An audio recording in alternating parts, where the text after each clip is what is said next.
दादी भी गलती कर गई।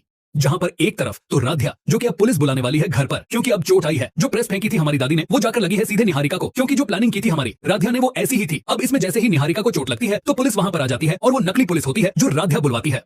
वो नकली पुलिस आकर यह कहती है कि दादी को अरेस्ट किया जाएगा ताकि वो जो घरेलू हिंसा यानी कि अपनी बहू के ऊपर हाथ उठाया है उन्होंने उस बिहाफ पर उन्हें अरेस्ट किया जाएगा। अब यह देखना काफी दिलचस्प होने वाला है कि दादी जो बेचारी बहुत ज्यादा डर चुकी है वह अब सच बोलने वाली है। वह यह कहने वाली है कि मेरे घर की बहू तो यह निहारिका है ही नहीं, यह तो हमारे घर की मेहमान है और इसे गलती से चोट लगी है। हमारे घर की बहू तो यह राध्या है। अब यहीं पर आ गया सबकी आंखों के सामने सच की दादी अब तक झूठ बोल रही थी और एकदम से उसकी याददाश्त वापस आ चुकी है, यानी कि वह सब कुछ झूठ ही बोल रही थी। इस बात पर दादी भी बुरी तरीके से फंसी और सारा सच भी सामने आ गया। हालांकि अब देखना काफी दिलचस्प होगा क्योंकि फाइनली राध्या का जो प्लान था पूरी तरीके से सक्सेसफुल हो गया है और अब निहारिका का इस घर से टाटा बाय बाय होने का समय आने वाला है, वो भी परमानेंटली, क्योंकि अब निहारिका को यहाँ से धक्के मारकर बाहर भगाने वाला है प्रथम। और प्रथम उसे जैसे ही यहाँ से बाहर भगाएगा बस राध्या और हमारे प्रथम के बीच में होने वाली है रिश्ते नजदीकियां और दोनों के बीच में रोमांस होने वाला है शुरू, क्योंकि अब प्रथम को एहसास होने वाला है कि वह राध्या से कितना प्यार करता है। खैर, आपको क्या लगता है कि क्या राध्या और प्रथम के बीच में नजदीकियां इतनी बढ़ जाएंगी कि दोनों के बीच में सच्चा वाला गहरा वाला प्यार हो जाएगा और दोनों प्रपोज भी कर देंगे? जिस दादी को घर की इज्जत माना जाता था आज वही सलाखों के पीछे है। राध्या की आंखों में आंसू, पुलिस के सामने खुला मोबाइल सबूत। क्या अब दादी की सारी सच्चाई बाहर आ जाएगी? ऐसे में अब दादी पूरी तरह से फंसती हुई नजर आने वाली है क्योंकि प्रेस मशीन कांड ने पूरे मित्तल घर को हिलाकर रख दिया है।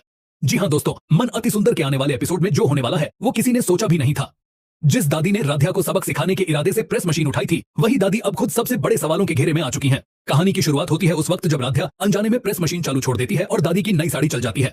इसी बात से गुस्से में आग बबूला होकर दादी प्रेस मशीन लेकर राध्या की तरफ दौड़ती है।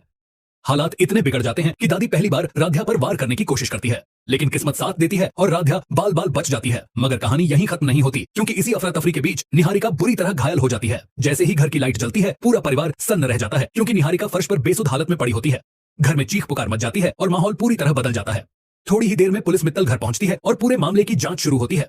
जब पुलिस घर के हालात और सीसीटीवी फुटेज देखती है तो दादी के हाथों में वही प्रेस मशीन साफ नजर आती है, जिससे मामला और गंभीर हो जाता है। ऐसे में पुलिस दादी को हिरासत में ले लेती है और मित्तल परिवार के सामने पहली बार दादी के हाथों में हथकड़ी लगती दिखाई देती है। लेकिन सबसे बड़ा ट्विस्ट तब आता है जब दादी खुद सबके सामने एक चौंकाने वाला खुलासा करती हैं। दादी कहती हैं कि जिस बहू को अब तक सब निहारिका समझ रहे थे असल में वो राध्या ही है। इस खुलासे के बाद पूरा परिवार हैरान रह जाता है और सबको एहसास होता है कि दादी की याददाश्त कभी गई ही नहीं थी। इस सच्चाई के सामने आते ही परिवार में खुशी की लहर दौड़ जाती है क्योंकि अब राध्या और प्रथम के रिश्ते को खुलकर स्वीकार किया जाने वाला है। लेकिन सवाल अब भी बना हुआ है कि क्या निहारिका वाकई इस कहानी से बाहर हो चुकी है या फिर यह सब दादी और निहारिका की कोई नई